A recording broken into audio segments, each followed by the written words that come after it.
Good evening. Do not attempt to adjust your screens. There's nothing wrong. We have taken control to bring you a special show. We will return it to you shortly as soon as you are grooving. Welcome to the station, SLJ, better known as Sideline Junkies. Deeper still, the Mothership Connection. Coming to you directly from the DMV all the way to South Kakalaki. We are your undisputed, undefeated, unrivaled, unmatched, unfazed, and unmotherfucking bothered Wrestlemaniacs. We got the people's choice, Don Rodriguez. The Nubian Sumo, James. Greetings and salutations, peoples. And of course, you got me, the big guy, KG. This is our return engagement after a 2-week hiatus for travel. We are back in the motherfucking saddle. Let's go. What's happening, peoples? Tell me something good, motherfuckers. Woo. We here. Have We here, mercy. baby. Have mercy. We here. Was that your 1950s Fat Man scoop? What are your headphones? What are your headphones for? I can hear James' mouth say absolutely nothing, and I can hear KG with the trying to make love and all that other stuff. Oh, don't get mad at me, baby. Don't get mad. Over here trying to make love on us club. What's going on, gentlemen? Welcome to, I guess you might as well call it a season opener. Everybody else reset their seasons. We can reset our season too. Shoot, we could. So what you been up to, James? What you been up to, man? Just a recent trip to North Carolina. You know, decided to go. Had to go see some peoples. You know, spread some love. Your white T-shirt around and stuff. Yeah, you know, take your shirt off, twist around your head, spin like a helicopter. You know how we do. Okay. Yeah. Go ahead, do your thing. You smoking and drinking what? Well, tonight the Nubian Sumo is powered by the New World by AJ Fernandez and a newly acquired bottle that I brought back with me from the great state of North Carolina, the Ezra Brooks 99 proof, which, as you can see, has already been sampled. What does it smell like?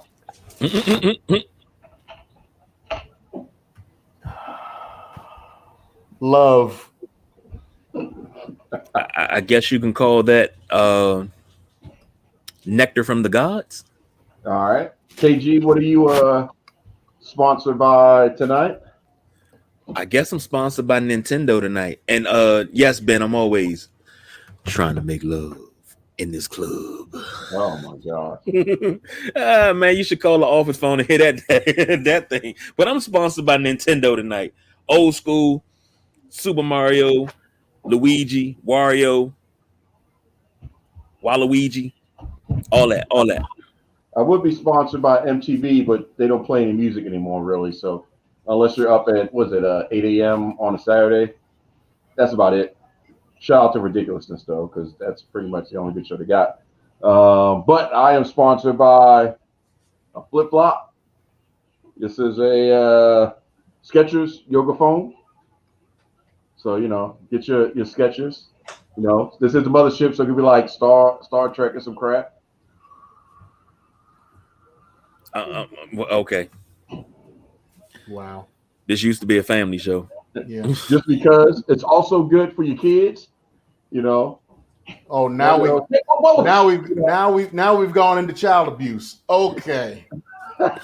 And since everybody's showing off their T-shirts, I'll go ahead and show mine. I'll be a little political tonight. For anybody that wants to get from Maryland to New York in an hour, vote for the high-speed train. Maryland's for maglev. There's the website. Maryland for Marylanders for maglev.org. Check it out. Does it have a GoFundMe? No, there's no GoFundMe, but we want to vote for that. We want to vote for the high-speed train. Question is, are we going to be alive to see it actually? How old are you going to be when that thing is rideable, James? 3, I 4? I don't know because they fighting against it pretty hard. So we'll have to just see. tell them, you agree with it. You be the oldest man in the room anyway, so it'll work out. So you get seniority. How about that? Seniority. Hey, just let me get a nice little discount with my AARP card. We all good. You got 3 A's on that RP. But either way, I hope you guys are ready because it is Saturday. So obviously, I guess we're obligated to talk about some wrestling, and all that good fun stuff. So first and foremost, I guess KG would like to go ahead and do his job and press the button. You can show everybody. Oh, snap. Look at that instantaneous gratification. We are talking about Hell in a Cell impressions. So this past Sunday, while I was driving from Bmore back down to South Quackalackie, Hell in a Cell was happening. So we had some interesting matches. You had Bianca Belair and Bayley in a cell. You had Bobby Lashley and Drew McIntyre in a cell. Wasn't there a third, or it was only 2? No, that's right. The third one was Roman Reigns. You can't be powered by 2 things, man. Product placement. It was product placement. That's all. You don't get paid for that. The third one was the Friday before, Roman Reigns versus Rey Mysterio, which they ended up pushing to Friday. So those were pretty much the major matches of the pay-per-view. So tell me, gentlemen, James, you can go first. What were your thoughts on any one of the 3 or all 3 of the Hell in a Cell pay-per-view matches? Well, first of all, with the Roman Reigns Rey Mysterio match getting moved, I thought that was funny, especially after USA started raising sand. Was like, y'all put that on Fox? What about us? Where's our match? So I thought that was funny. But I mean, it was an interesting match. I figured they would. I found it curious that they would put that on SmackDown, but I guess SmackDown needs the help in numbers. So why not move SmackDown superstars too? Yeah. So then the Bianca Bayley match was actually a very, very good match. I enjoyed that as the first match coming in. So I enjoyed that one. The Lashley was it the Lashley versus Drew McIntyre? I guess you can see from me not remembering it that how I felt about it. It was kind of predictable. You knew Drew was going to lose coming in. So I wasn't really anticipating it at all. But I mean, for what it was an all right match. And for them to follow it up with Lashley and Xavier Woods, which I thought was a better match on Raw. But all in all, Raw though it was okay, but it wasn't brutal. No, it wasn't. It doesn't have to be brutal to be good. I mean, you ain't gotta have blood and guts all the time, Right. But the way they abused Xavier Woods to try to get at Kofi. That's built that storyline up. So, that it did what it was supposed to do. So that's why I was like, that one was a better match to me than the Drew McIntyre. Plus, I'm tired of seeing Drew McIntyre. Like, why is he in this triple threat coming up? He's not going to win it. There's no point in him winning it because he can't have a match against Lashley. So I'm just waiting for the draft so they ship his ass on over to Raw and get him on out the way so he can take control of that damn title picture. That'd be interesting, him versus Roman. KG, what was your thoughts on the Hell in a Cell?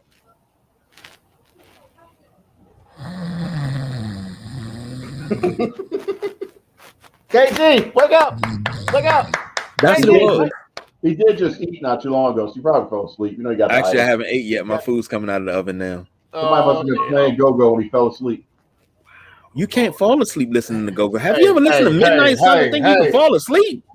Hey, They call me Stormy Monday, but Tuesday's just as bad. At least I did you a I'm your shout out. hoochie I drove coochie by. man.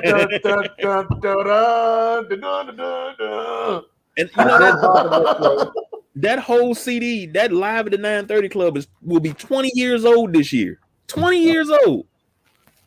Oh my God! I did you a solid, KG. I drove by the Metro store. What's that on 7th Street, right? The 7th and New York Avenue. Yeah. Right? KG? Oh yeah. That's oh man, that's your Georgia. spot. No, that's Georgia Avenue and Florida Avenue at the corner right there. Chuck Brown Way. Yeah. Chuck, yeah. I did drive by. I rolled the window down, just caught a whiff. It was like, yep, still can't identify it. I don't know if it's a person, place, or thing. I just rolled the window back up. So I did that for you, man. I did that for you. You rode through DC. Did you get a giant slice of pizza down Adams Morgan? Who the heck gets pizza from DC? You've never had a jumbo slice from Adams Morgan? Well, I gotta get a jumbo. No, there's quite a few things that was happening at Adams Morgan back in the day. Pizza was not what I was thinking about. So, oh my Lord. So I mean, that oh my Lord. Okay. It's been Ben's Chili Bowl, but that's a whole different thing. Now, I was on a mission. Then. I just want to let you know I drove by. I was thinking about you, man. Yeah, I'm about to be on a mission too. Claude, have mercy. Hate to see it go, but love to watch her leave. Jesus. Hey. So you got an eye over? Hey, now I got something better than that. Hey, how you doing? Come in, let me talk to you for a minute. Jordan's over. I got some change in my pocket. Come here. Let me talk to you for a minute. Ooh, Lord, looking a little colorful there. Good to see you. So I guess for those out there that don't know, he's hitting on his wife. Okay. Lord have mercy. Obviously, he's a little too invested.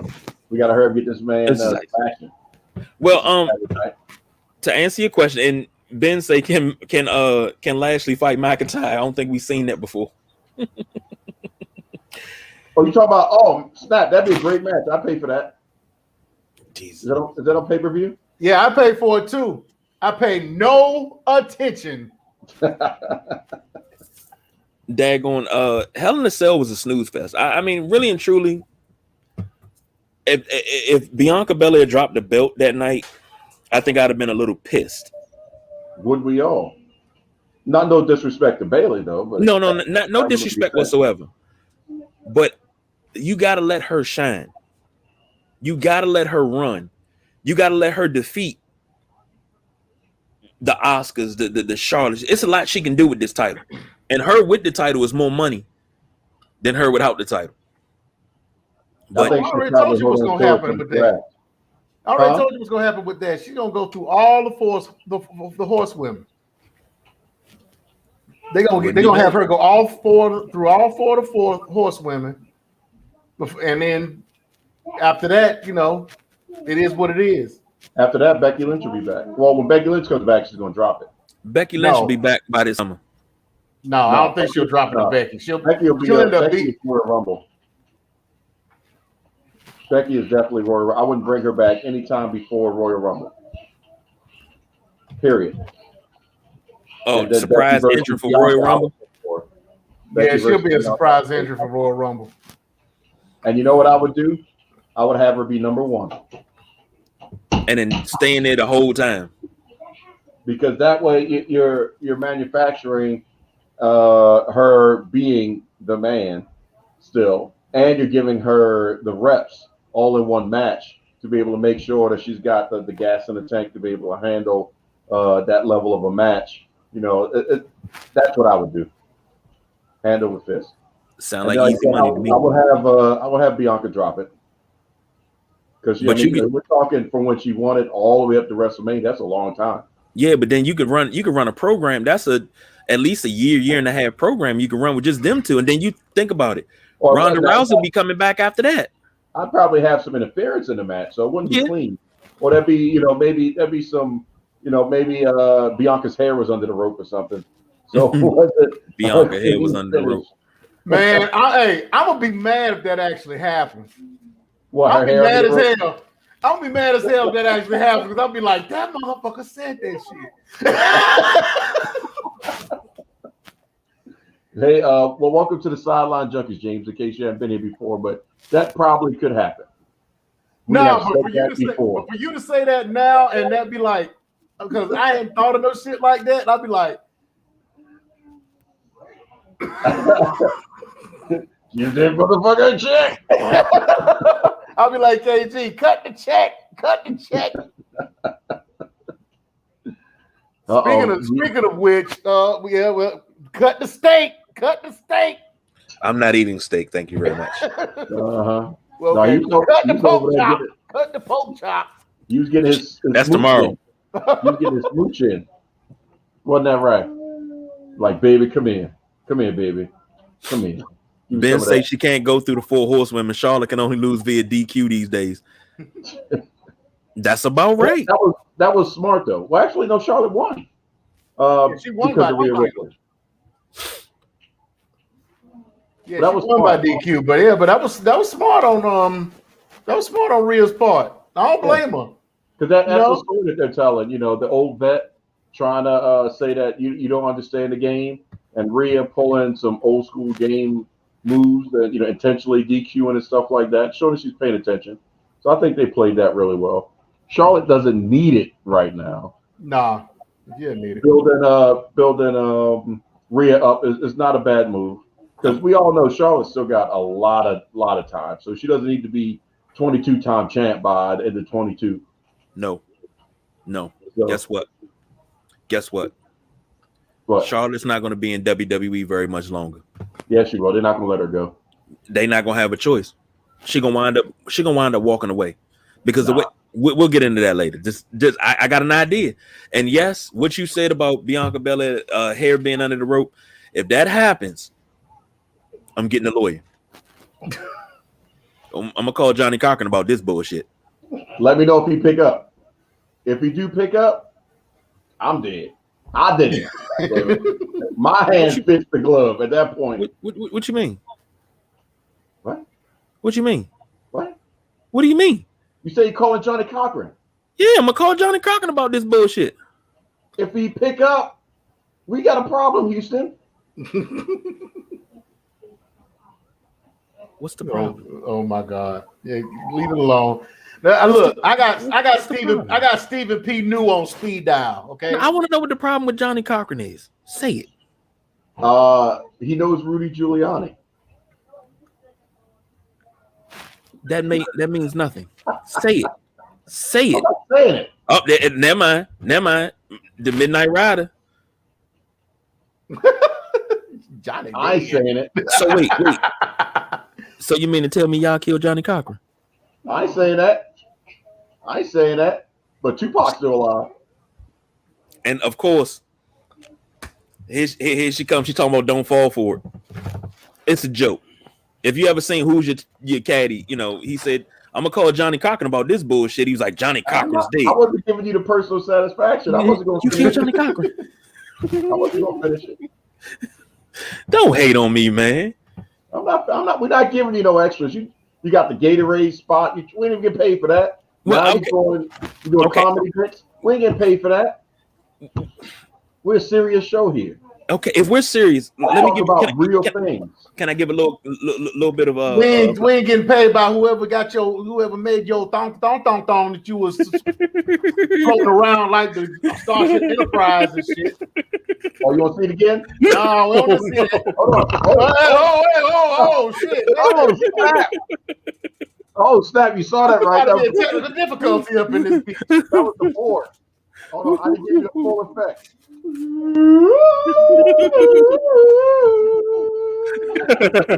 Hey, look. You need to quit because I'm on episode 7 of Star Trek Picard. We need to get this going. Let's go. I gotta get to the next generation.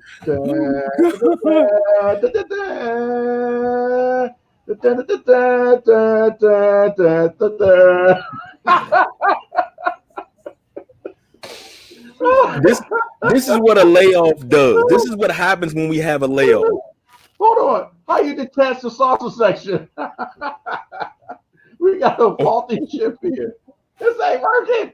Damn you, Skechers. Damn you. Why that flip flop look bedazzled? That's what Ben wants to know. Yeah, it is kind of sparkly over there. It's Skechers. What do you expect, man? That HSN QVC's life. You know how we roll, baby. Can we move on? What's next? Come on. What's next? Come on. It's the ship. It's got to get out the frame. Would you speed up Spielberg?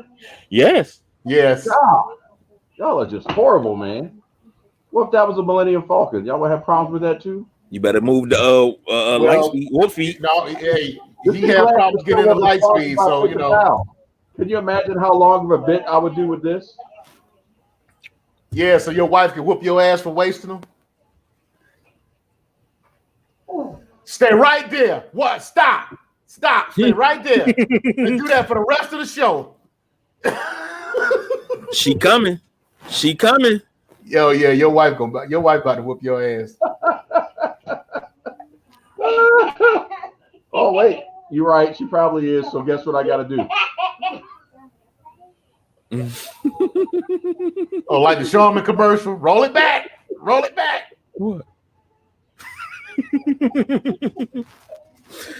Before we move on, while I got my wife standing here, this is a serious show, so I'm gonna give you a little Black History fact.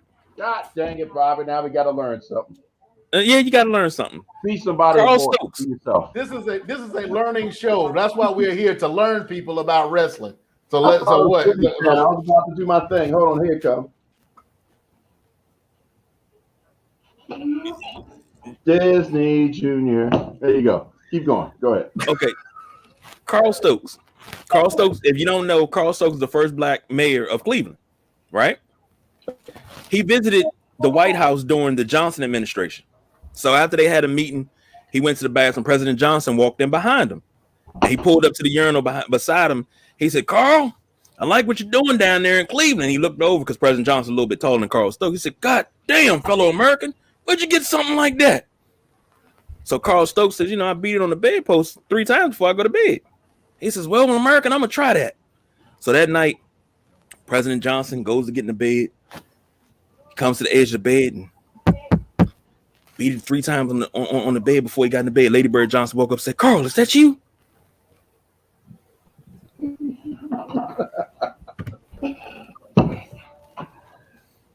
Yeah, you get in trouble for that. That's not as bad as these 2 dudes. They were walking, right? And so we're giving jokes now, right? This is joke time on Sideline Junkies Saturday Night WrestleMania. Okay. So everybody want to be Dave Chappelle. Go ahead. They were on their way to a contest. I can't say what contest just because they got kids present, but you determine who has longest member. So they were on their way to the contest. They were crossing the bridge. They're like, "Man, all this water make me gotta pee." Like, well, we might as well just pee here. So the first dude just go ahead and pee. Second dude just go ahead and pee. And then the first dude says, "Man, this water cold." The other guy says, "Yeah, and it's deep too."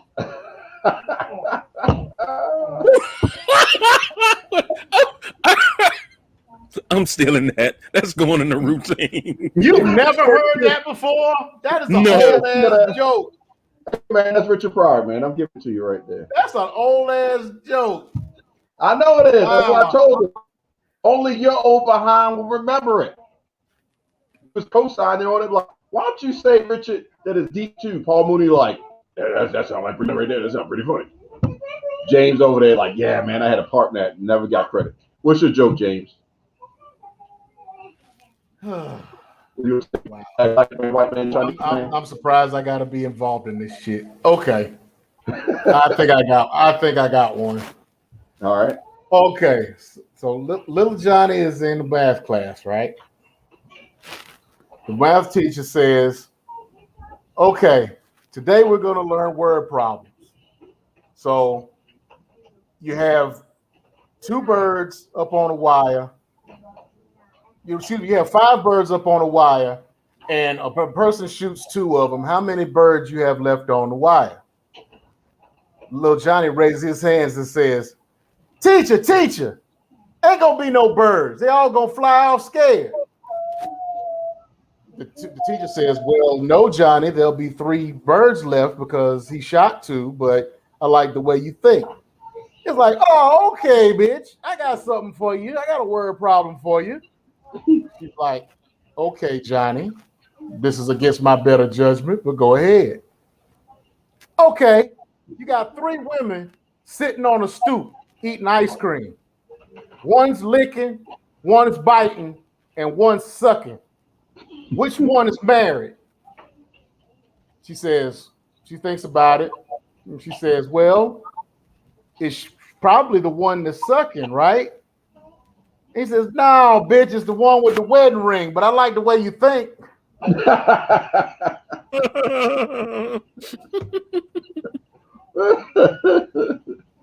Oh man. So Okay. I guess it wouldn't be us if we didn't go way off the reservation. Okay, So I gotta keep running away. That's the end of Def Comedy Jam. Thank you for coming out. God bless you and good night. no problem. Nobody touched the daggone stoop. So we had problems, ladies and gentlemen. We had problems. So go ahead and are we still on impression? Well, actually, I guess we did just do some impressions of bad comedy. But let's go ahead and move it off to the next thing. The most important but not important thing, depending on how you look at it. KG, go ahead and work your magic on a ticker. Which one we going with? Obviously the one had you have looked at the production notes. God, you have one job. I got more than one job. I got several jobs. What's number 2? Jesus. You know what, James? I think you're running the show. That is number 2. No, man. It's about WWE releases round 3. Where the hell did it go? I don't know. We only pay you half a job. God, you didn't even get the half right. So that's probably why he messed it up today. Hey, it's just gone. So he's over there, you know, the wife that got them all, hoodwink, shamrock, bamboozle, run them up. It's a children's show. Let's not say what she got. I can't finish it and say where she landed. So get it together. I know where she can sit. I just said where she landed. See, that's what I'm talking about. She got you all messed up. No more GTA for you before you get on the thing. Grand Theft Auto is out your game library. So let's go ahead and talk about. I think I love it. I'm gonna put some stuff in perspective, just before we get to the discussion, because the big question is the public too critical over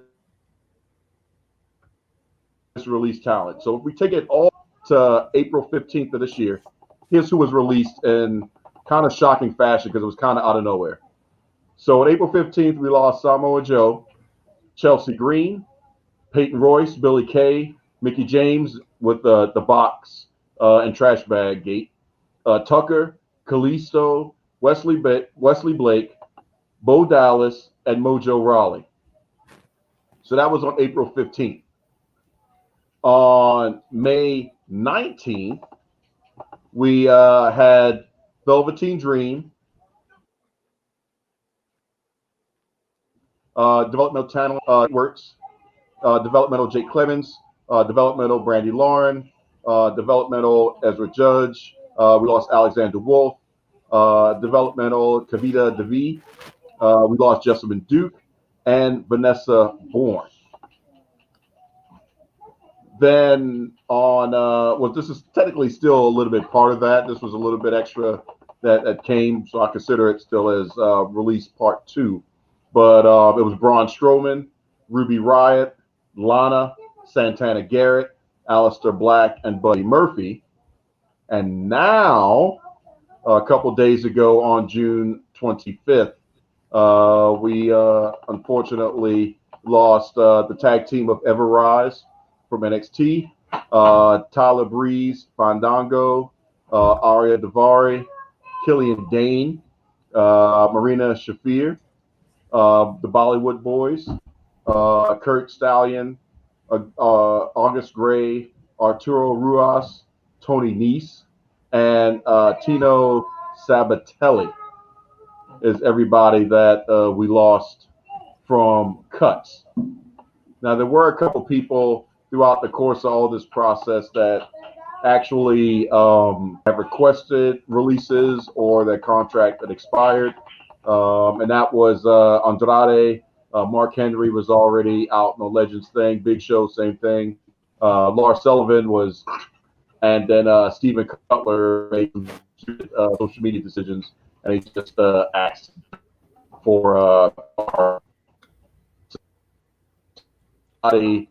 that we lost throughout the course of 2021 thus far. And there were some people in the corporate offices as well as the outside, some of the departments. So, like I said, the question is the public overreacting? Your Wi-Fi going? The town. Yeah, you need to go feed that gerbil that's running your Wi-Fi, dog. Yeah, or over critical. We'll start with you, James, while KG is doing that. But I will preface this, that at no time has the WWE not said that this is a business. We know that this is a business. It is run from stem to stern like a produced television show. So within that parameters of that box, that this is like a produced television show, that they get canceled all the time. Once a year, you find out all the shows that made the cut and that did not make the cut based off the ratings. So if this is a produced television show, one of the longest reigning episodic weekly television shows of all time, mind you, SmackDown and Raw both have that accolade. Is the public too critical of what's been going on? James, go. Well, yes and no, because the public is seeing it as they're losing certain people that they like to watch, and these are folks that have potential of doing things within the company that they just haven't been able to find anything for them to do. So rather than trying to find a place for them or find a storyline to fit them, they just let them go.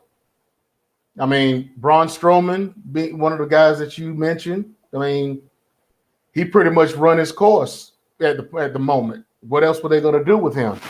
I mean, they just pretty much stuck him in the title picture just to have something to do with him. He didn't fit in that storyline at all. He was just there. And to put the title back on him, knowing that he wasn't really going to be able to do anything with it, or the ratings weren't going to reflect that he was a good person to have that belt on, you know, it's kind of hard to justify. So he pretty much run his course. Now, you were with Fandango, you were actually doing something with them. They were a major fixture within the tag team division in NXT. So why get rid of them? You know, why get rid of Tyler Breeze, especially Tyler Breeze? I mean, Tyler Breeze is a mainstay in NXT. So why get rid of him? I see why. I kind of see Fandango, but as a tag team, I don't see them getting rid of them. Now, as far as a lot of the other ones, the Ruas and the types like the Ruas, and they were doing a lot with him when it came to that Raw Underground thing. They were trying to push him. That Tino Sabatelli, he was the snitch in AEW that they got rid of. They hired him in AEW, found out he was the WWE snitch, and they fired him. And then they ended up bringing him back to WWE, and they didn't do anything with him. So, you know, they just were like, okay, we're going to keep you around for a couple of more checks and, you know, ship you off. Happy trails in the indies, you know. So, I mean, some of those were justified. You didn't mention one person, but I think we're going to talk about them later. But that one was definitely justified. But yeah, I mean, some were justified, some weren't. You know, it's a shame that they got rid of the the 4 Horsewomen Volume 2. You know, So we won't get to see that for that 8 women tag anytime soon. So Right. but yeah, I mean, what can you say? Like you said, it's a business. And within a business, some people have when they looking for room on their payroll or they looking for room on their roster, folks got to go. So that's what happened. KG, I know you got some thoughts. Of course, I got thoughts. Now, a lot of these releases and firings and whatever you want to call it, I agree with what Ben says. Creative has no clue. You had a Velveteen Dream, MCW alumni. Homeboy grew up on Capitol Hill. You did nothing with him. You had the chance to do something with him, and you did nothing. Nothing. This is pre-Me Too. You did nothing. Mickie James came back, revitalized herself. You did nothing. You have all this talent. I disagree with you guys with Braun Strowman. You know how I feel about Braun Strowman. I've worked out programs where Braun Strowman can be the champion for at least 6 months and still have a feud for the next 6 months. I had stuff worked out for him to do for the next year and a half. Oh, he my homeboy. He from North Carolina. I'm all about the Braun Strowman, but you still don't know how to use with it. They right, big exactly. showed. They don't know how to use it. They big showed him. That for lack of a better term, they big showed him. He's a big dude, and you got him rolling with when they put him in the feud with the Fiend. You had something there, and especially with Alexa Bliss in the middle, because of the relationship that him and Alexa Bliss have, because they used to carpool together. They're best friends, they're tight, all of that. You had something there. You let it go away. You let it fizzle out. And then not only that, but the ties to the Wyatt family, things like that. You let it fizzle out. This is stuff that writes itself. I don't understand what WWE as a whole, I understand it's a business, but I don't understand as a whole what they're doing. Because in my opinion, you're letting talent go that can actually produce, and you're letting NXT talent go that you have yet to groom. You're not doing anything with these people, and I hate it. NXT is supposed to be the proving ground. It's supposed to be the grooming, but now it's its own entity. So if it's its own entity, you're not really calling you're not calling Ciampa up, which you should. But I'm scared if they call Ciampa up, they're going to kill off his character, and they're going to do the same thing to him what they did to Keith Lee. I think he's going to be the next one to go because they don't know what the hell they're doing. To that point, I did see an interview that was done recently where they said that it's in Ciampa's contract that he not be brought up. He wants to be in NXT. He does not want to be called up. I can go with that because so he will never be called up. But if they honor the contract. Well, we know how it's loopholes every contract, but right, yeah. There's nobody left in Sanity but Nikki Cross. She's the only one, and they turned Nikki Cross into a low budget Molly Holly, Mighty Molly. What is creative doing? Who's writing this bullshit? Because that's what it actually is. It's bullshit. Oh, we're gonna get to that. We're gonna get to that later. It's not entertaining. We're gonna explore that later. Character development is not there. But Ben says, can anyone explain Eva Marie's character? Well, it's a reintroduction. Now, I'm trying to find something to do. Imploding her and his Piper Niven thing a little too early. I saw that there was rumors that Piper Niven was going to come in from the UK and be the enforcer for the Eva Marie character. So reintroducing Eva Marie, making her wait for it, and building her up instead of just throwing her in and just wrestle. You kind of got to disassociate her from all Red Everything, and for those smart marks that remember her, and then you got to introduce her to the ones that are just like, who is this and why is she getting all these vignettes and stuff like that. So I get the slow build if that's the purpose. Like I said, I don't understand the implosion this past week because that didn't make any sense to me. So we'll have to see where they're going to go with that. because that was too premature. Dave Meltzer said that the purpose of Eva Marie is to come back in a managerial position, but they're doing it a little differently with her being in the ring rather than just being on the outside of the ring. So they're trying to. Now with the Piper Niven thing, I figured they were just doing that to bring her in, a different way to bring her in than just say, okay, yeah, this is Piper Niven, and she. They don't introduce her because they've never said her name since her actual name since she's been in there, and they're calling her this dewdrop, So I don't think that's going to last. They're not going to give her Piper. They should have brought her in as an enforcer, a real enforcer, instead of her being a Nikki Cross, happy-go-lucky, to Eva Marie's straight character. But I kind of like what they're doing with it though, because it's different. It's over. It's a little different. No, but I'm saying no. It's not really over yet, because I mean it's over as far as they're.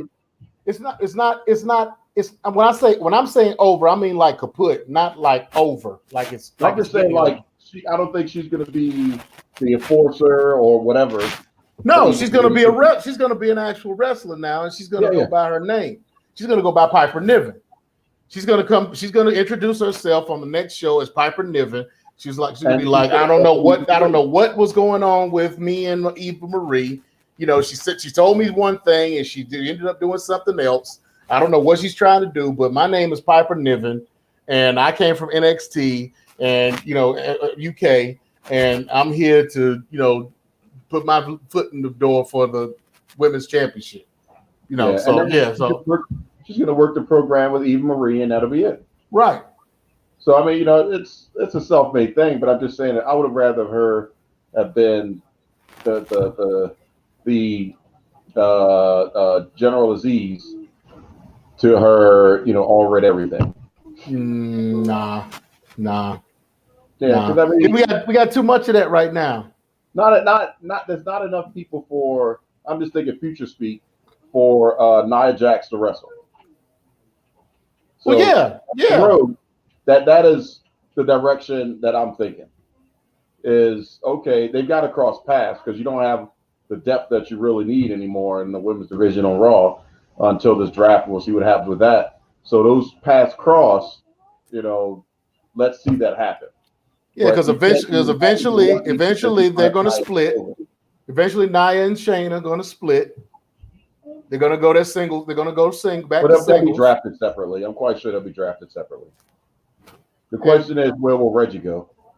But they'll be drafted. That's writings on the wall. Reggie can stay with Nia.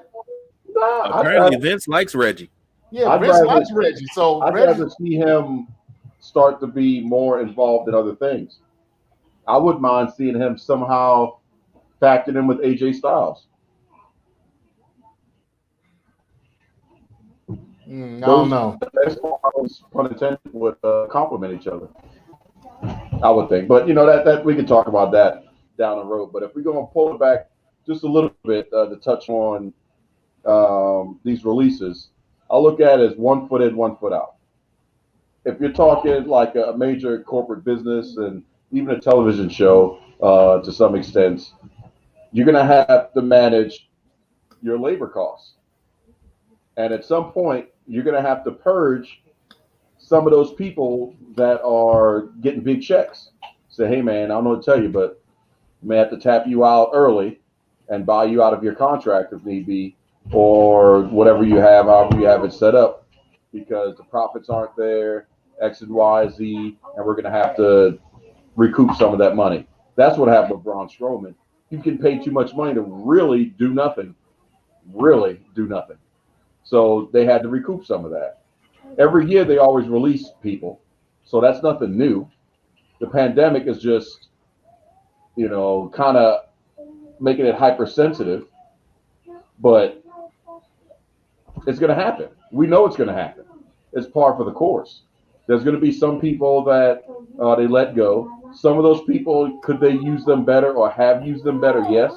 But again, this is where you look at that Becky Lynch situation. Or are you just going to sit there and go through the motions? And yeah, you got your steampunk thing and all that stuff happened when you come out to the ring and you've had some great matches, but that's all you are that we see you are. Or are you going to take advantage of that? Oh snap! I'm bleeding. Let me go ahead and have the wherewithal to look at the hard camera and make this a memorable shot. That's where we need some of this talent to do the difference. I like Breezango, but they weren't really using it. It's not too much. They weren't, even if they gave them the championship, the tag championships at NXT, yeah, it's not like it was going to be anything major. No disrespect to them. Both of them are great superstars. Tyler Breeze, shoot, he's been doing mocap for some of the wrestling games for a long time, along with others. But I hate that he's gonna have to leave up, down, down. I wouldn't be surprised if that is still important. That's a separate contract. No, WWE owns up, down, down. I know, but I'm saying that's a separate contract. Could he still have up, down, down tie-in? Absolutely. Is he still going to be a wrestler? No, because nobody's getting really paid for up, down, down. Tell me one person that's been involved in up, down, down that got fired and stayed. But Tyler Breeze is a mainstay. Doesn't matter. Tell me one. Because right now, just from the past firing round, like you call it, you got Tyler Breeze. Well, if we had to go there, technically Samoa Joe. Jennifer Shafir. Technically Jessamine Duke. Samoa Joe. You haven't seen Samoa Joe back on there. He's on NXT. I mean, he has been back on. He's on NXT. Yeah, but but as long as he was fired, you haven't seen him on there since he got fired. You haven't seen him on there since he did commentary. Yeah, but I mean, he's got different hats, so he just may not have had the time. But could that happen? Absolutely. Could he still be on there? Because it's not a compete issue. It's we'll see come Wednesday. We'll see come Wednesday when they have their weekly Uno game. Exactly. Why wouldn't they have him on? What you doing, Breeze? Let's just go ahead and play. That's still good for his brand. If he goes to AEW, okay, that may start kind of being a little bit of a conflict, depending. But then again, Jericho was on WWE television, and he's 100% AEW. So, possible. I wouldn't write it out. But I'm just saying that, some of it is business, and I get it. You have to do it. But some of it, the ownership is still on the superstar to still be able to provide their half of the creative. Sometimes you got to say, hey, man, this is some garbage.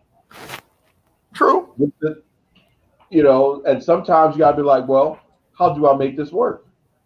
But you got to know what your skill set is to be able to do that. Braun Strowman, he can say, there's a lot of stuff that's garbage, but at the same time, Braun has to say, how much more depth do I have to offer to the WWE at this point? Would it be smart for me to look at the archetype of Drew McIntyre, go away, build extend my capabilities other places? I know I'll be back because I'm the monster among men. I'm big. I'm a beast. You're going to want me back. But let me go branch out, do some things, go overseas, or it doesn't have to be AEW. You go to Ring of Honor. You can go to other places, Impact, and then come back and then have more layers to what I can offer you. Some of those superstars, that's what needs to happen. Braun needs to go to Japan. Yeah, I agree. He doesn't need to be involved in a program that's going to use him in the same way. As a big man, you come out there, you're going to throw people around, you're going to beat certain people. There you go. He definitely needs something contrary to what he's used to, and then you'll be good to go from there. And going back to Ben's point before that one, before he just put this one up, yeah. Any person that big that has to give somebody a crotch shot sucks. I've said that from the day it happened. That dude was on Raw Underground and gave some 5'9" dude a crotch shot. What in the whole hell? Well, that was just because they just wanted to show that we're edgy and they could do it. Didn't need to happen. They're just whatever. Just trying to put the validity of the situation out there. But I mean, it's going to be interesting. There's a lot of non-completes that are coming to an end.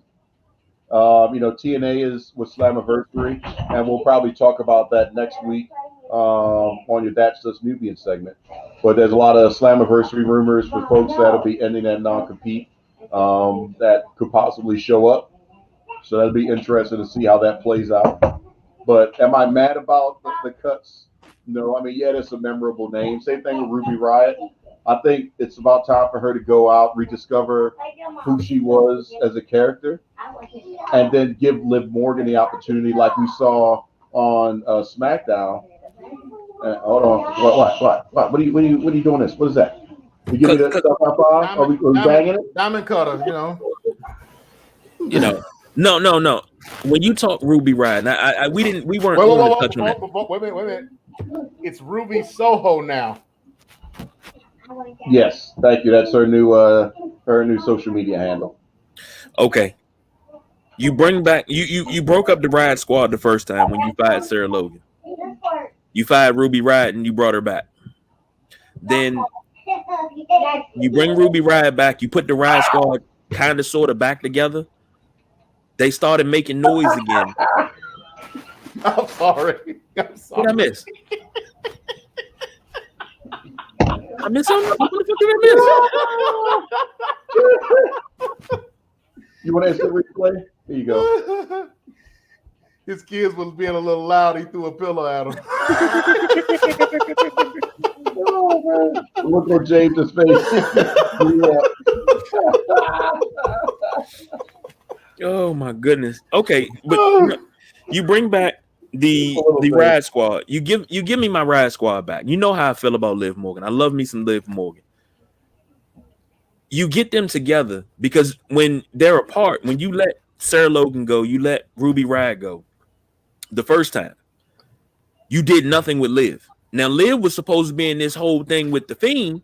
That was her. What Alexa Bliss is doing is what Liv was supposed to be doing. Well, that's on Liv Morgan though. I don't know. That's on creative. That's on creative. No. Because they never ran with it. She was supposed to do it, and they never ran with it. They put Alexa Bliss in there. Was supposed to do the Harley Quinn thing, but Alexa Bliss already done that. Why do it again? Alexa was pretty much locked into that, but Alexa needed to transition out. Liv Morgan could have had the Fiend thing if she would have shown a little bit more depth in the character or capability to be able to make that leap into that dedicated character and make it believable. They did the costume changes and tried this out and the different eye makeup colors and all that stuff, but it just wasn't believable. It just didn't jump across the screen like Alexa Bliss does. No. Alexa Bliss, I can't give you that. Health segments aside and all that other stuff, Alexa Bliss has been delivering on performance, even though this Lily thing can be annoying to hear over and over and over, but the performance has been delivered every single week. If that was Liv Morgan, I would be disinterested. Never. You can be a mark all you want. I don't care if you call me a mark, a stalker, whatever you call it. They're not doing enough with her character. They're not doing enough with Liv Morgan, period. And that pisses me off. Her character. Who is Liv Morgan? That's the problem. See? You can't even answer that question. Who is Liv Morgan? I thought that was a rhetorical question. No, that was a question. Her backstory, she has one of the best backstories in the business. Use it. But then what happened with Roman Reigns that turned the tide from the boos to the cheers? What was it? Leukemia. I'm not even going to bring it up, but go research Liv Morgan's backstory. And if they put that out there, all you're going to see is parallel to her and Roman. But they won't even give her a chance to get. Every time she gets a chance to get something, she's got to take advantage of that screen time. She doesn't get any. Got to take advantage of that screen time. You'd rather give Dana Brooke and Carmella, prime example. more screen time than you do Liv Morgan. No, it's nothing wrong with Carmella, that. But come on. commands the screen. Period. Whether she's saying something annoying or not. She didn't used to. She was doing a little moonwalk, and James Ellsworth commanded the screen sometimes more than Carmella, in my opinion. But now you can't deny Carmella and her screen time. No. Normally, I would concede, and I say you right. Now I just want you to just look at it objectively. I'm trying. But this is what I've seen. This is what pisses me off. You got talent that you don't use. Some of it is still on the talent.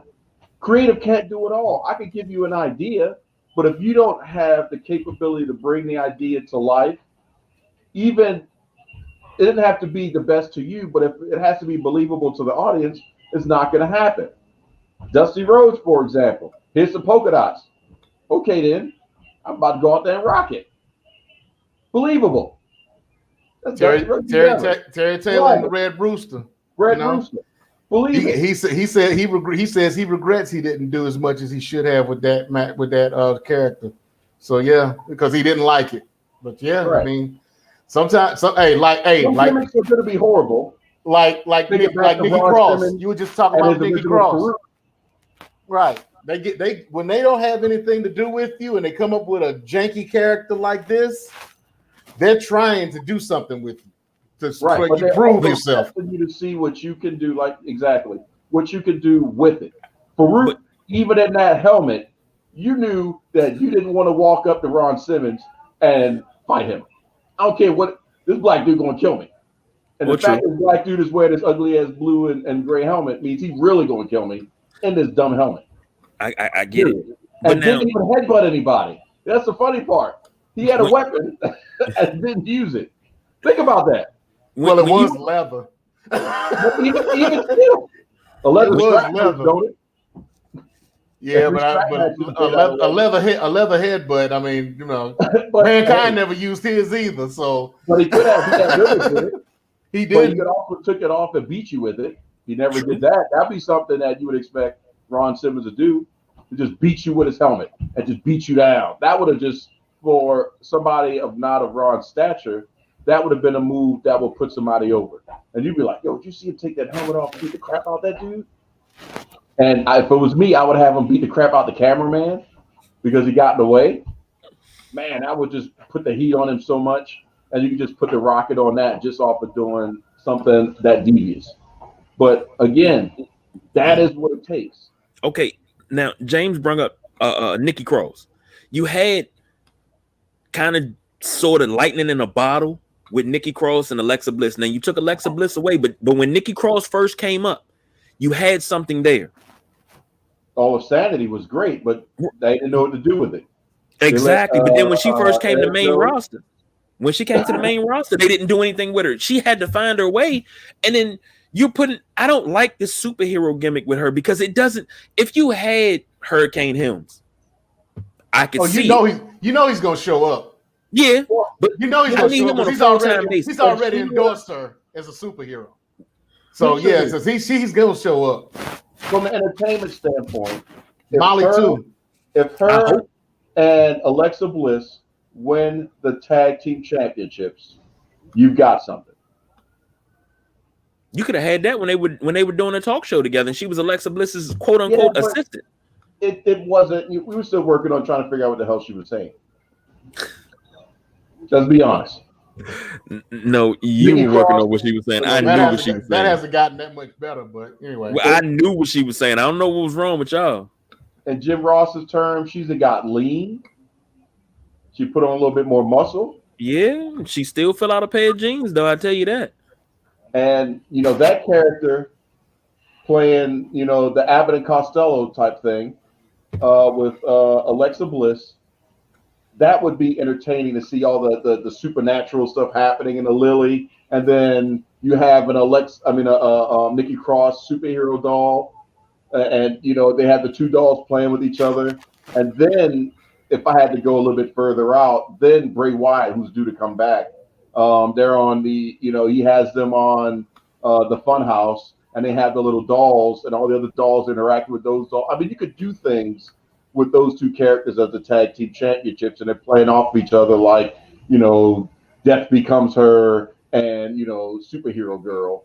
And then eventually they'll have the match where it's the two forces of evil coming back together, aka the extra throwback of Hogan versus Macho or Hogan versus the Ultimate Warrior. We have these two super forces coming together, and they got to have a match. And then there's your cinematic match for WrestleMania. But guess what you just did? There's a program right there for you. And that's what I was about to say. That's what you just did. Or they do a Dark Phoenix type thing, and Alexa turns her evil, and she becomes a super, instead of a superhero, she's a super villain. Yeah. And they start tagging again.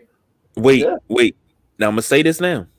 This is recording. This is 10:39 on June the 26th. If it happens, we calling Johnny Cochran about this bullshit. We're gonna get our money this time, because that right there was fucking good.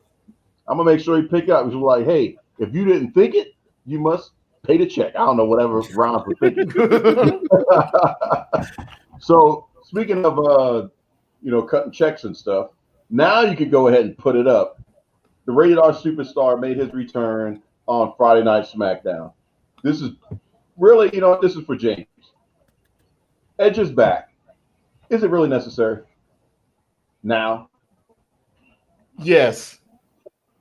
And only because this is part of Edge's contract because of the list of folks that he wants to wrestle. And he hasn't had his one-on-one with Roman yet. And B, it just continues the storyline with those two. So, yeah, being that they threw Daniel Bryan into the mix at WrestleMania, that kind of messed up a lot of things for that storyline. But they had to do something to get Daniel Bryan out the way. So, it is necessary that Edge comes back. Okay. So let me put a question on the opposite side of the coin. KG, who the heck is going to dethrone Bobby Lashley? I saw this when you put it in the notes, and I thought about it. You're not going to like my answer at all. No. I'm curious. That's why I wanted to make sure that you answered this, because it could go one of two ways. It's going to be surprising. Don't say Liv Morgan. My wife might be still watching, so I'm not even going to say nothing about Liv Morgan. I'm going to keep my mouth shut. But honestly, 13 years in the making. The beast incarnate, Brock Lesnar. You have him come back, dethrone Bobby Lashley, and you finally give me the feud that I've been waiting for. Who else measures up to Bobby Lashley? I'm sorry, who else measures up to Brock Lesnar like Bobby Lashley? Who has the background that can measure up? And it's believable, but Bobby Lashley and Brock Lesnar. And see, what you do is you have Brock Lesnar come back. He dethrones Bobby Lashley, but Paul Heyman is his manager and Roman, so he's got both champions. You got both champions, Paul Heyman on both shows, kicking everybody. He's getting everybody's ass kicked. Roman standing ringside. Brock dispatches, pick a Rudy Poo candy ass to get their ass whooped. Brock does it, and Roman turns around and leaves. When Roman wrestles, you got Brock out there, title over his shoulder. Another Rudy Poo candy ass got their ass whooped. Brock. That's it. That's all. Oh, come on, Ben. Don't do me like that, dog. Don't do me like that. Now, but that's what I got. A pillow in your plans. Sorry, boo. More like I threw a pillow at the wife, but take Brock out of the equation and answer that question. Hey, look here, bro. You asked me something. I thought about it. I know that's the easy answer. Let's put Brock no. But I've been waiting for it for right so long. now, because Brock is extra iffy. And it could be from any brand. I'm not saying it has to be current because we know the draft is coming up in August. So Okay, that's true. who Woo, woo. I knew it was coming. can dethrone Bobby Lashley? And I know it's going to sound crazy because Roman can lose it. At some point, he can lose the belt. Mm-hmm. Because his crux is the head of the table and all that stuff. So he can get it back. I mean, but Bobby Lashley is the beast right now. No pun intended towards Brock, but he's on that level. And he got the hose. So who can dethrone Bobby Lashley? Okay, since you want to take away my dream scenario there, or in my Kevin Sheehan voice, scenario. Damn it, man! You, like that's not what I was thinking. I'm thinking I'm finally gonna get what I've been asking for all this damn time. I could do a voice too. Come on, Skip. Skip, who we doing, Skip? You know what I'm talking about, Skip. Come Shay. Oh shoot. Let me see who could I mean. Come on, man. You made me break out my Shannon Sharp. I would say Drew McIntyre, but nah, that's not even believable. Not anymore, no. No, that's not believable. Okay. It's not what we want. It's not what we want because I got it. Okay. Because he's been off TV long enough. He's a former world champion, and I would love to see him get back in the swing of things. Jinder Mahal.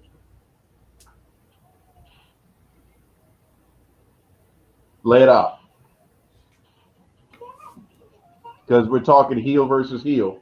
You can't have Jinder come back as a face. I mean, but that's how you buck the system. You don't go with what was once, heel versus face. We're not doing it. I'm going Jinder. Jinder Mahal, Bobby Lashley. Will have to win Money in the Bank. Yeah. He'd be a surprise entrance in Money in the Bank. Second swerve is that the Bollywood boys have to come back. Yep, they would have to come back and help doing a cash-in. That would negate MVP. Yeah, but he doesn't need a Bollywood boys because he's already got two guys. Who's with him now? Jinder? He's got one guy that came up from developmental. Oh yeah, and he's got the other dude from the tag team that Malcolm Bivens had. Oh yeah, but I would go with the Bollywood boys. Just for the extra swerve. Nobody would be expecting them to be there. The ref, it'll be a full-on, almost Enzo Amore because the crowd will be back. Remember when Enzo was at Raw? No, it was at a pay-per-view. He was at the pay-per-view causing all that. They had to eject him. And he over there doing this bada boom, realest guy in the room thing. So they jumped the barricade.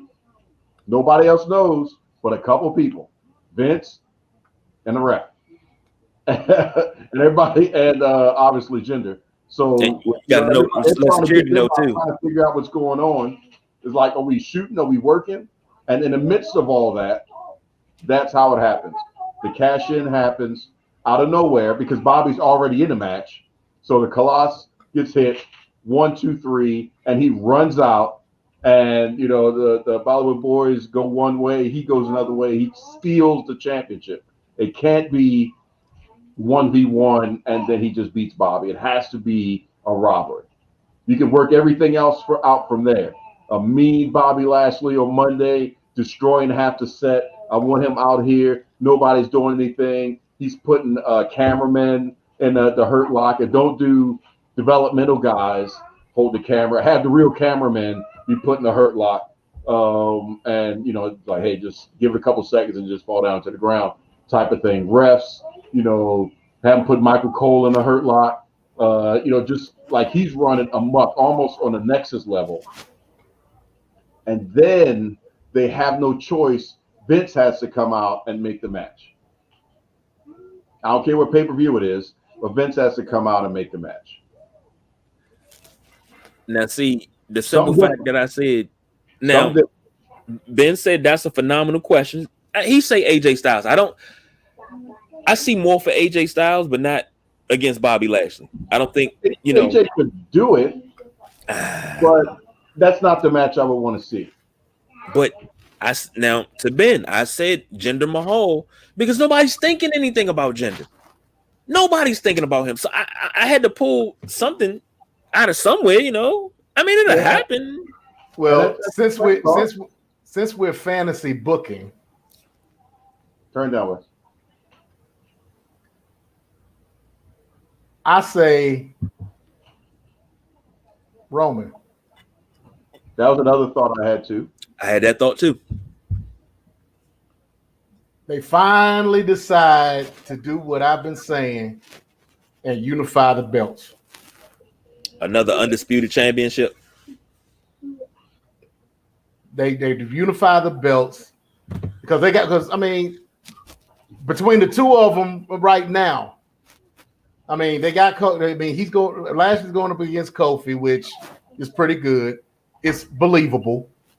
It can happen. But then after he beats Kofi, who else has he got? Who does after Roman gets done with Edge? Who does he have? But this would have to be a Night of Champions type of thing. Yeah, it would definitely have to be a major pay-per-view. Yeah, so that'd be. That's not a champion versus champion all night long. Or you could do it at Survivor Series as the main event as well. So either one of those two pay-per-views, it could work. But it would have to be a clear path from there to WrestleMania if it's Survivor Series. Right. Like, what's the end game? But, that's true fantasy. But, 9 out of 10, we're still talking about KG's boy, Jonathan Cena, talking on the Tonight Show about how he's not done. And, he could be at some point showing up in the WWE sooner than later. Rumors with Roman. Why'd I gotta be my boy though? I don't know, because for a couple times during the show, why you went down and we couldn't see you. Why you denouncing your boy? Why you passing your boy off? Knowing that's his alarm. That's his alarm every morning he wakes up to.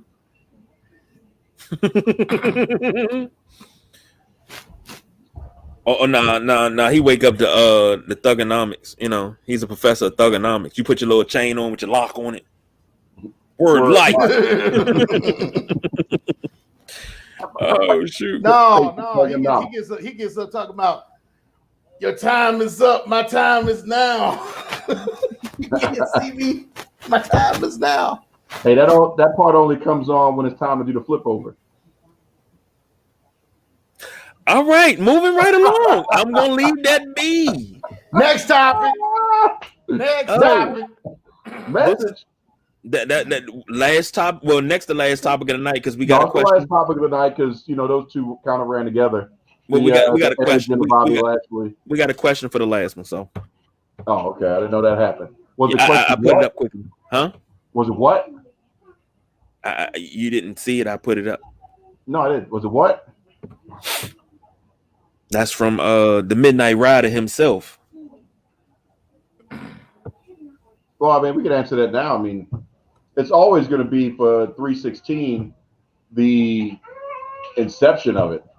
When he walked up there and talked to I want to call him Doc Hendricks at that point, but he was Doc Hendricks. He was Doc Hendricks then. Yeah, he was Doc Hendricks.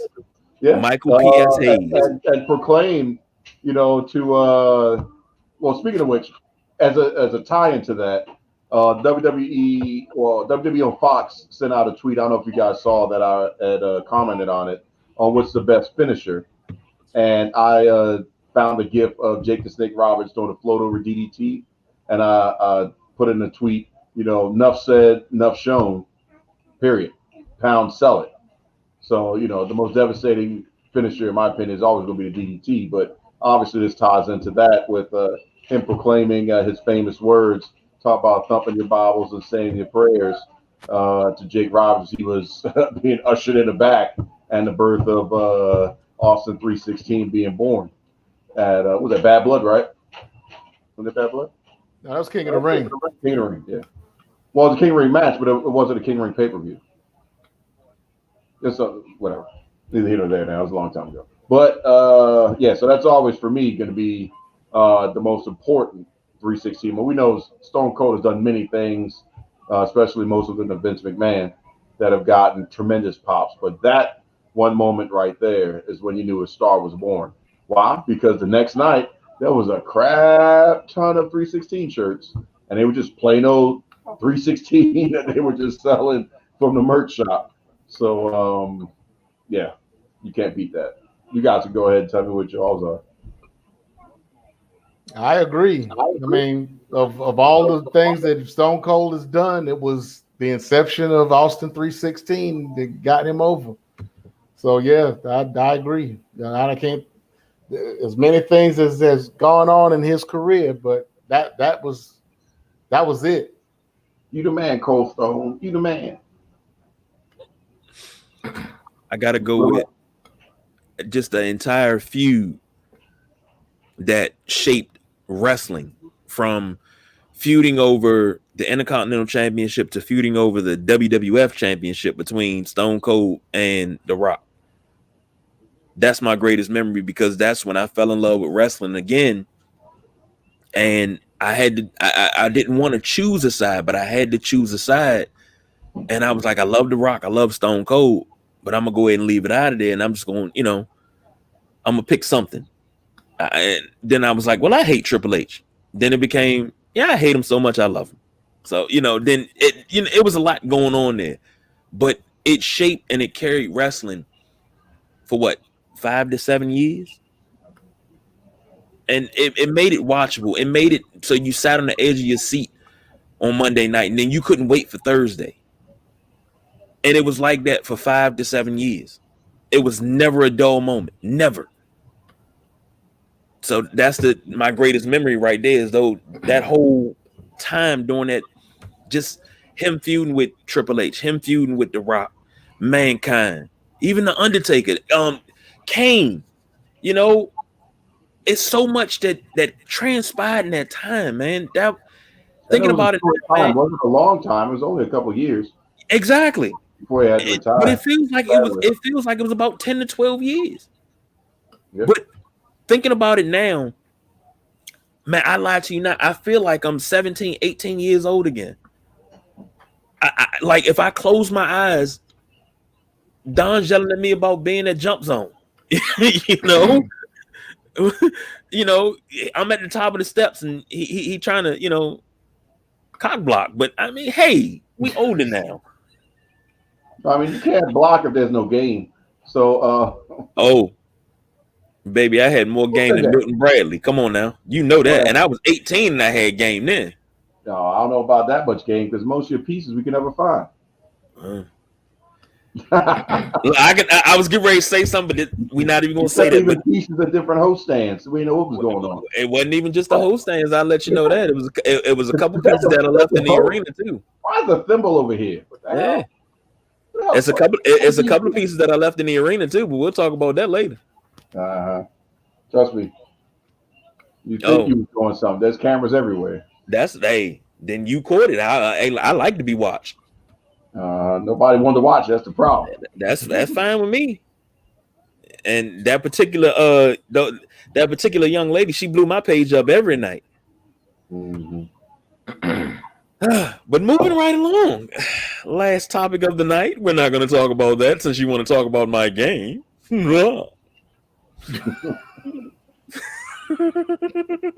Oh man, I missed y'all. Coming on.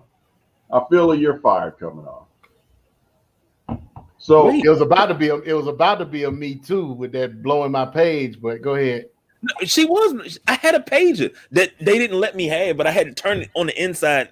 And after that night, she was blowing that thing up before I got home. All right, hey, I held off. You keep going. Where you at?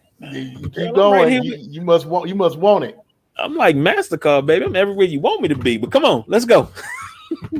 No cash back, though. I can tell you that much. Hey, that's okay. Hey, Dario, go see if your mama sleep. Because she'll tell you. She'll tell you. Wow. You gonna ask her for the cash back? Nah, she'll tell you, tell you. She get that 3%? She got me a pair of socks, but she wants to give me a pair of socks made that says I got the goods, hun. How about you get your wrestling belt? I'd rather have the socks to say I got the goods, hun. Yeah, she must be up. She must be standing there talking about rather. You're like, yeah, baby, I want this sock so bad. Huh? Tell her come here. No, she mess around. No, you want to talk. So now you want to talk. I'm gonna have to talk. Wait, where's she at? Tell her, come on. Tell this man I got the goods, hun. Come on. Yeah, let's go ahead. Yeah. We want the smoke. Yeah, we want all the smoke. Where's she at? Come on. Yeah, come on. We need to play music to get her down the right. Here she come. Here she come. Come on, Lee. Here she come. So he's talking about my game and said I don't have any game. Yeah, so, no. Let me rephrase it. He said I didn't have game at 18. Can she hear us? Can she hear us? No, but I can give her the headphones. No, just take the headphone out so she can hear it. Hold fast. We're gonna put it out there. We're gonna put it out there. Then we're gonna tell it like it is. We're gonna tell it like it is. I'm sorry, folks. Of course, we've gone off on another tangent. I'm sorry, folks. Like that. We ain't got it like that. You ain't got it like what? It's a headset. You unplug it. What you ain't got? I got sophisticated wiring here. Why? It's a 3.5 millimeter jack. Hey, don't tell my business like that. So it's male or female. You plug it in. I was 18. He talking trash. Like when he was at ESPN Zone, he was always cock blocking me, talking about you was leaving pieces. You ain't had no game. You was leaving pieces. I said, yeah, I left pieces at the hosting stand and down in the arena. Cause why? Yeah, I got the goods, son. Tell about all the blowing that was going on with his son. Oh yeah, she was blowing up my pager. What? And what? You weren't blowing no pager. She was blowing up my pager. You didn't have no every night. In the sports arena. Huh? Oh, it wasn't you, baby. Oh, that's right. That's the problem. It wasn't. No, you just blow up my line. Who's on my line? Who's on my line? Who's on my line? 701. You didn't blow up my line? That's old school pager game right there. If y'all know about that, that's old school pager game. Sure, honey. Mm-hmm. Sure. Yeah. Mm-hmm. She paged me 911. Where you at, Daddy? Mm-hmm. Who's paging you? Who's paging you? Look, I'm not even gonna put a name out there. I had to tell you that later. Not even gonna put a name. I don't talk to him anymore. I ain't talked to him 20 some odd years. You about to get this man in trouble. Is she a friend you on about Facebook? to get this man in trouble. No, I can't find her. I was gonna hope you could find her. Beat him now. What you mean? Why I'm looking for? I ain't gonna tell nobody. Ain't nobody watching. That Gatorade bottle about to go upside his head. Heck yeah, man. Guess who's gonna be a special assignment next week? Nah, yeah, I am gonna be on special assignment because I can't broadcast from the jacuzzi. So yeah, she gonna be like, yeah, KG's not gonna be here because we can't attach his ass back to his body. Come back. You gonna hit you with that ass fall, boom, done. Oh shoot. Mm-hmm. Y'all okay, boy. You clear now? You're clear. Yeah, we good. Let's go. Let's go with the last one. She's still right here. But see, look, I kept the Liv Morgan thing to a minimum. I didn't say nothing about Liv Morgan, but you brought up something else. James. Hey, James. Yeah. I'm going to do a test. You got a headset on, right? Yeah. Unplug your headset and show me what your port looks like. just because I'm trying to figure it out. But when see, you I got a mic. Your headset, what do you have in your hand? See that? What is that for Star Trek? Isn't that the tricorder? What is that, man? What the hell is that? This is the mic that I told you guys to get. See that? Look at that. That's a microphone. That's beautiful. Yes, it's a beautiful microphone. Yeah, but where's the headset jack? Underneath the microphone. So you had to plug the headset into the microphone? Can you hear me now?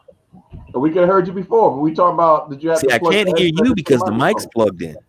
That's why I can't hear you. No, we want her to hear us. We ain't got nothing to do with. We don't need to hear her. We trying to put your game out there. See how he trying to act like it's all Okay, sophisticated. there you go. Now she can hear you. There you go. I don't want to talk to her now. I don't want to talk to her now. I ain't got She nothing to right say. here. She I can ain't right got nothing to say. No, I ain't got nothing to say now. Can we move along, gentlemen? Y'all are some bullshit. Can we move along? Gotta get low. Come on. Get low. Get low. Some people have to go to work in the morning. Exactly. She got to get low. Come on, get low. She can No, see. man. I know y'all married, but y'all can't do that stuff on TV. We got to pay extra for that. That's OnlyFans. Yeah, that's the OnlyFans page. Hey, look. What if Do we have OnlyFans page? I mean, shoot, if you Do we want have to one? subscribe, You know, this shirt will come off right now. No. I'm gonna go ahead and plug that back up. No. Oh, that's not OnlyFans. We're going to have OnlyFans? We're back. Let's go ahead and get to this. Okay. I'm just checking. About to say, you know. Once he started talking about taking his shirt off, I got to behave. All right, let's go. All right, we reined in now. Good. Okay. All right, Lashley. Rein it in. Rein it in. Wait, James, you're gonna love this. You're gonna love this. No, you don't. No, he doesn't. You must be. You know what? You must be new to the show. No, she's not. I know. Remember, she's not. Let me read my fortune right now. When he took his shirt off last time, the first thing she said, "What is you doing?" It says, "Wrap this up, B." Well, okay, all right, let's go. Last time he took his shirt off, the viewership dropped to 0. All right, last topic. Come on. Hey man, I'm quite sure somewhere. I mean, I'll even take, you know, if we get paid during Pride Month, as long as we get paid. That's all I'm saying. Try to help y'all out. Oh Lord. Try to help y'all out. So the last topic of the night. Awesome pumps. But the question is, newly hired WWE writers, actually not really a question. Actually, I guess it could be. And the need for kayfabe, is it important? Here's what is sparked in this last conversation. 3 weeks ago, I talked about Black Girl Magic, Kenise Mobley posting on social media that she was hired by the WWE and she was about to start. She was going to be a writer on Raw. I was excited. You know what I'm saying? We have some representation. And then we had one of them moments that took me all the way back. I know it's going to sound bad, to the DC sniper. Rest the souls of all those that, you know, were afflicted by that situation. But anybody in Maryland and the DMV and all that stuff knows that when that was going down, he was like, man, don't let it be us. Don't let it be us. And then they showed the picture and it was like, God dang it. Really? Us? Sniping? Stupid? God dang it, set us back 50 years. Now we just got set back 150 years because Black Girl Magic, Kenise Mobley, in an interview with the podcast Asian, Not Asian, she should have came with our podcast, we would have protected her, had some shoot conversations about the WWE and her being hired. She said, I'm trying to see if she didn't know who the current Raw WWE champion's full name was. She called him possibly something like Bobby Lashley. Mind you, she's the Raw writer. She also said something to the tune of, it wasn't required for her to be knowledgeable about WWE products, programming, and superstars when she was hired. They looked at her resume, said, okay, it looks good, come on in. Now, that part I know is relatively true. WWE wasn't talk about it, but I have multiple times been on WWE.com and other websites that do this outsourcing for them, their job description postings. And it does not say in like expressive detail, you must have 100% knowledge of everything that happens at WWE. Some knowledge preferred, but when they were making a transition from just industry into business to more Hollywood theme writing, that's really when Freddie Prinze Jr. was doing a great job when he was coming up with ideas, doing things for the brands. They wanted to go a little bit more Hollywood, get a little bit more professional writing in. They dropped the necessity down to be heavily involved in, watching a brand and everything else, because they figured they could just teach that. And, these are the characters and you write for your character. Kind of like, once again, taking it back to earlier in the podcast, a television show. You don't have to have watched every episode of Seinfeld to be able to write great jokes and commentary for Jerry Seinfeld. As long as you get the flow and the pace and the cadence of the show and what they're trying to convey, you could be a good writer for the show and a breath of fresh air in the 15th season that it's been on. So, it reinvigorates, it brings new life into the show. Same premise. But what you don't do is you don't go on a podcast knowing how the WWE is when it comes down to their perception and say that they're just hiring people willy-nilly.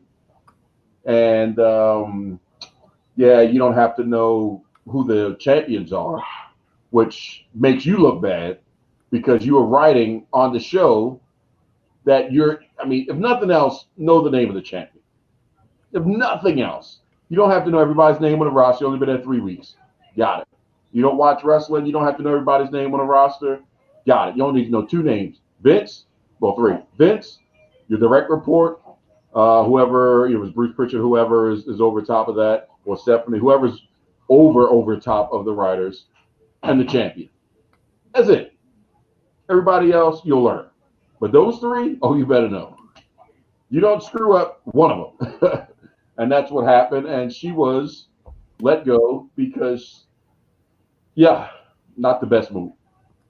So the question to you guys is, if they hire somebody, which I'm not opposed to, that is not watching, the show every single week and, can recount, that their emotional connection to the Attitude Era, or, know what the Winged Eagle Championship looks like. Hell, a lot of wrestlers don't even know some of the stuff that you would think they should know as, being the biggest moments in wrestling history. They've done several interviews. Even Xavier Woods was the one that sticks out in my mind. And they were asking about some things. He said, hey, man, I never watched that WrestleMania 3.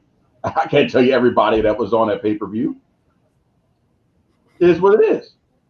But to you guys, is it necessary for them at least to understand kayfabe and to protect the business and know what to say and what not to say on a podcast or any social outlet? It has nothing to do with kayfabe. Kayfabe has been dead for a very, very long time. Well, this has nothing to do with kayfabe. My parents, my grandparents, older folks in my life have told me this all the time. The same thing. Common sense is not common. She had no business saying those things that she said. There was no reason for her to say those things that she said. She said she was saying those things because she felt like she got over, and she got comfortable in that interview. She was like, "Yeah, I got me a job, and I didn't have to do anything to get this job except for what was on my resume. I don't know nothing about nothing when it comes to wrestling, but I got this job. I got over." So all she had to do was answer their questions. She's giving out extra information that she didn't have to give out. And that's why she got fired. She deserved to get fired. She did everything that she needed to do to get fired, and she got her wish. So no, this has nothing to do with kayfabe.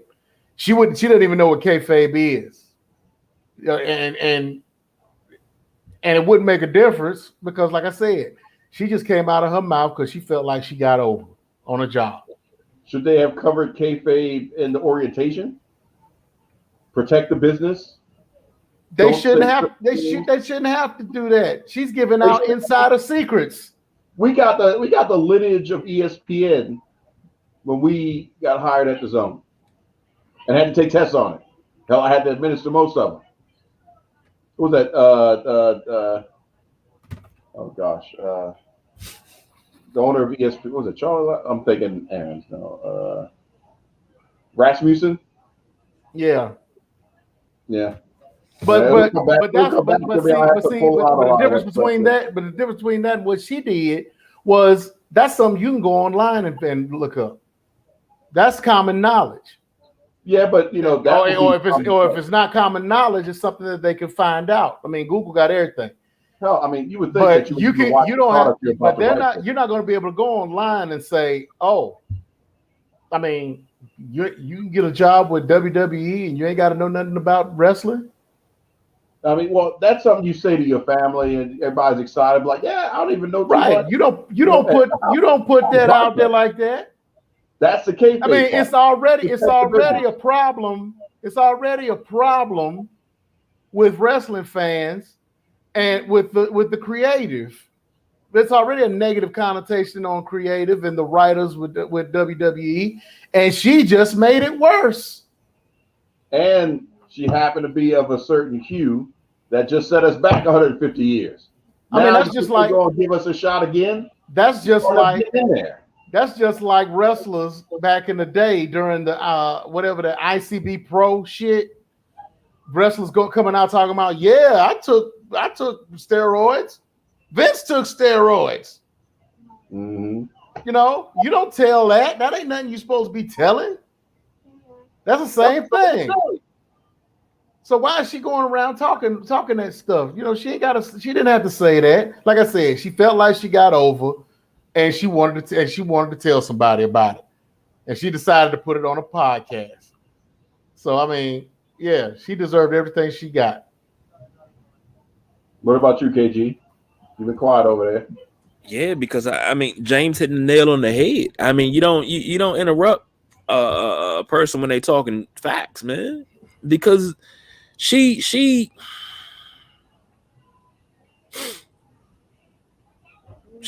fucked up the church's money. Let's just say it. She fucked up the church's money. Now, me personally, I sit here every week on this podcast and talk to you guys. We talk off air, you know, we send messages back and forth, tweets, everything. The things that have been said on this podcast by you two gentlemen have come to fruition, and they fucked it up a little bit, some of it, 24/7 championship and quite a few other things. Damn. But they came to fruition here. You want writers, you want to know what to do to get your ratings back up. You go to the fans, you go to the marks, you go to the people that's so deep in this culture, this community, and you say, hey, we can get a couple staff of writers, and you know, you don't have to pay people $200,000 for this. It would be nice, but I guarantee you, if you making 60, 70 now, and they tell you, well, we're gonna give you $125. We're gonna give you $125,000, 6 months. Okay, next group come in, 6 months. That's a year right there of ideas. All you doing is sitting around pitching ideas and then fleshing them out. If she couldn't do that, and that's easy, because I was a novice 2.5 years ago doing this. I didn't know how to put my words together to flesh out a match. You know, I knew what I wanted to see, but I didn't know how to put it together. Now I can put it together and flesh out a match, and I can flesh out a damn program for 6 to 8 months now. It's not hard. It's on the job learning. And I agree, what she got is what she deserved. You got a job that's coveted by so many people because there's so much talent on that roster. You can't go wrong. And you fucked it up. I don't understand. And for those of you that are watching, listening, all of that jazz, go check out the tweet that was retweeted by the Sideline Junkies Twitter page. I tweeted it out to WWE. I want to get some groundswell behind that because you need new writers, WWE. Two gentlemen right here. The People's Choice Don Rodriguez, the Nubian Sumo James. That's who you need to be talking to. Because you steal our ideas anyway, so hell, won't you put us on a payroll? Shit, I'm just their manager. I get 10% of whatever they get, so that's 20% for me. I'm fine. I am good. Ladies and gentlemen, Matt Hardy. The one. At least he ain't taking 30 like he taking from Private Party. Private Party. I'm good. No, I don't need that much. I don't need that much. I take 10% from y'all. Y'all gotta live. Y'all got families. Well, James, wait. James got to buy new cigars, so yeah, I got a cigar and liquor habit. I gotta keep up. Yeah, and I don't want to infringe on that. I'll take 10%. But my point is, I'll do whatever it takes to get y'all noticed because y'all have the ideas. And I'm not saying this because of who y'all are and you know what this is. No, because I've seen what you say and I can close my eyes and I can see it. You paint a picture and it's not hard. It's playing make-believe. But if you don't know what kayfabe is, you don't need to be in fucking wrestling. Because now, James, I do disagree. I don't think kayfabe is dead, but it's dying. I think it's on its last legs because of social media. Social media is the killer of kayfabe. It can be revived. How? Everything you do, a superstar goes and takes a whiz, man. It's on Twitter. Hey, I ran into Braun Strowman in the bathroom. Alexa Bliss is coming out to Walmart. And so somebody she's supposed to be feuding with. It's got to go back to old school. That's fine. All that is fine. My problem is you got a pay-per-view. You want people to subscribe to something or to pay $60 for something. But on Twitter, I just watched the finish of the match tweeted by y'all. What am I paying for the pay-per-view for then? If y'all go tweet finish. It's not just that. The winner of the match. If that's the case, if you're going to do that, don't insult me on the Monday after when you are doing the recap and instead of showing a video, you show a little bit of video and then a still photo. Yeah, I hate that. I've always hated that. Out the finish on Twitter. What am I watching it for? I can miss Raw and scroll through my social media feed and watch the whole show. Cut out all the wrestling.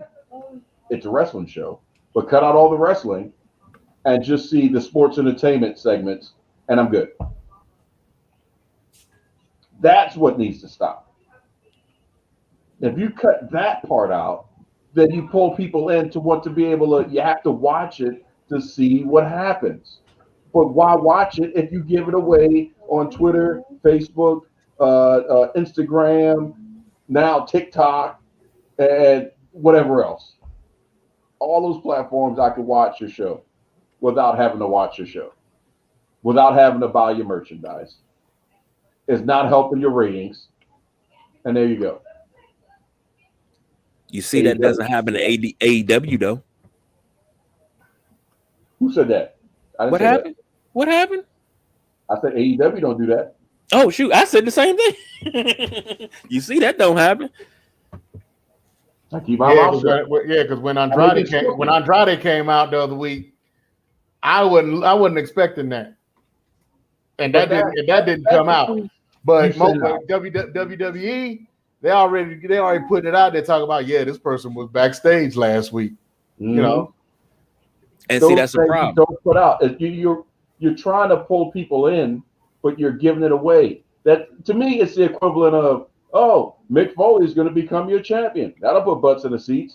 Except it's not going to make me turn. It's working the adverse. Mm-hmm. It really is doing the WCW intention at that point because I don't need to watch it. But We can do a think podcast, and I cannot watch any sports entertainment or wrestling the entire week and still be able to have a conversation about everything just off social media. that's it.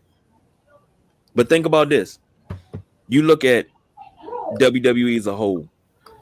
Maybe if they spent more time putting a Twitter ban on about things that are going on backstage, unless you're trying to drum up something, or you do something where kayfabe is alive. Remember when Becky Lynch was going at everybody on Twitter? It made everybody interesting. Then she started trending. You start doing that a little bit more. Start going, the feuds and things, building them up on Twitter, on Instagram, things like that.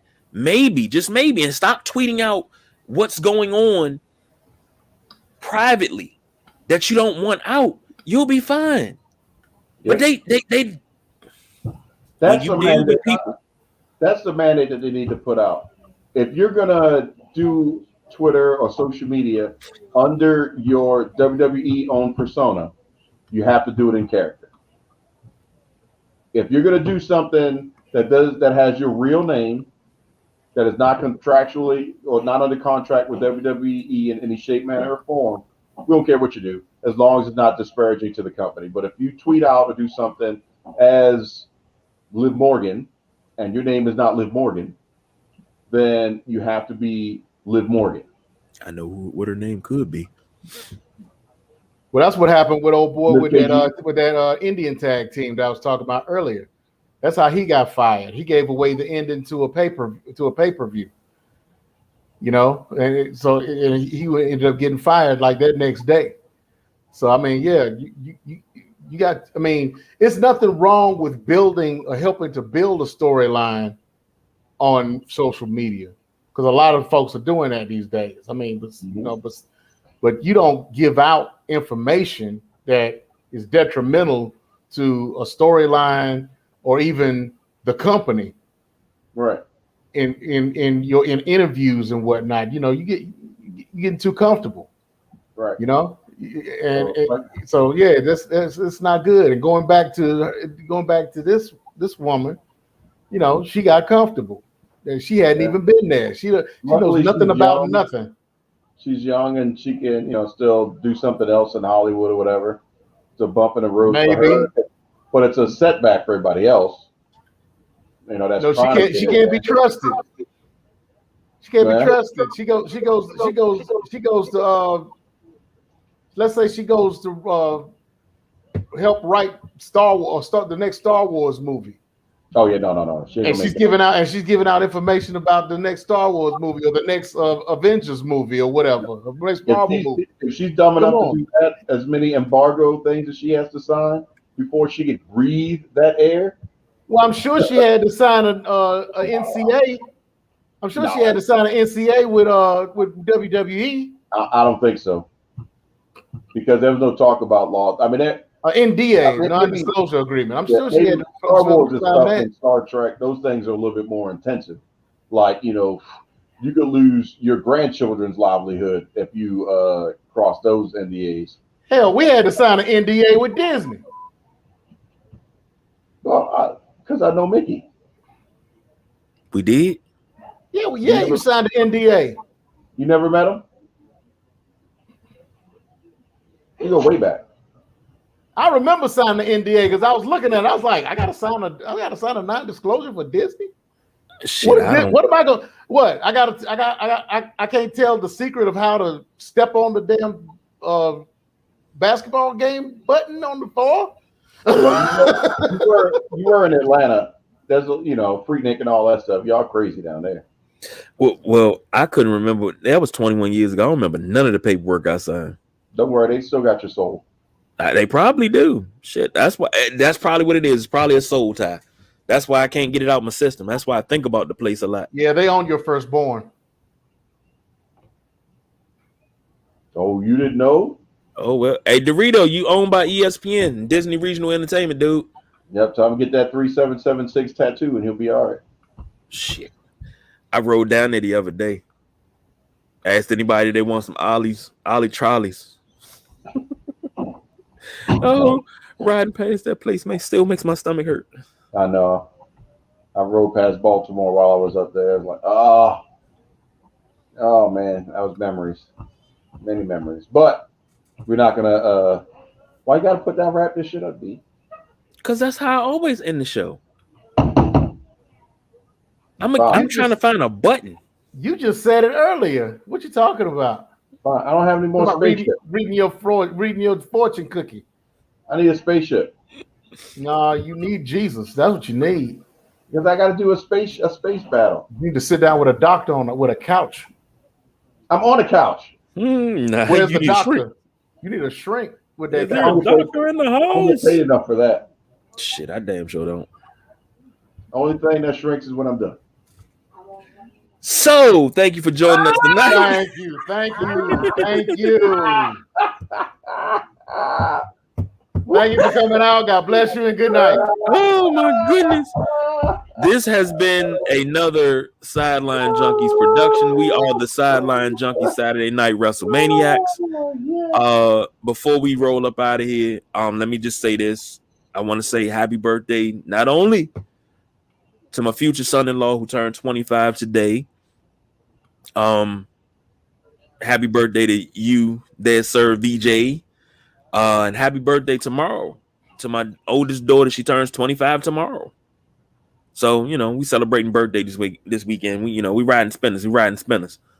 So happy birthday to you too. Hope y'all enjoy all that good stuff. So happy birthday.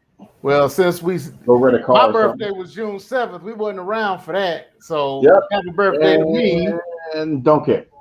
And happy Juneteenth, happy belated Juneteenth to everybody. Now that it's a federal holiday, I got my opinions on that, but that's another show. Woo! That's another show. Woo! Boy, that right there, that'll burn the house down. I tell you. Will. We'll get paid for that one. We'll get paid for that one. Shit, I ain't get paid for the holiday neither. But anyway, well, I get my day off Monday. That's some insinuating circumstances with my job, but I get my Juneteenth on Monday. Yeah, because that's what I was thinking. I was like, man, they gonna try to put me on the schedule. Don't put me on the schedule. Yeah, matter of fact, put me on the schedule for Monday. I work Sunday and Monday. Oh, we not open. I don't care. I come in there and wash trucks. I don't care. I'm not taking that day. I don't want nothing they gave me. Nothing. You didn't gave me nothing. I'm not gonna give you nothing back. Leave me alone. I'm coming to work. But that's all the time we got for the night. I gotta say happy birthday as well. I mean, I can't believe y'all forgot. Happy birthday to our boy Joe. What the fuck is Joe? Joe Mama. Got him. Got him. And you look just like that dude too. See, my kids will be happy with that giggling right now. Where's your wife at, man? Somebody got to rein you in tonight. Oh, God. Wait a minute. Hold on. Here she comes. Here I am. No, don't do that. Don't do that. Don't do that. You trying to get me in trouble? Nah, I had a joke for. No, Comedy Central is over. God, didn't you catch the memo? We at the end of the show. Oh, now Comedy Central. Okay. So that's the People's Choice Don Rodriguez, the Nubian Sumo, I'm the big guy KG. You already know what it is, gentlemen. Don't act like you forgot. Your bonds, man. Konnichiwa, bitches. And we outie 5,000.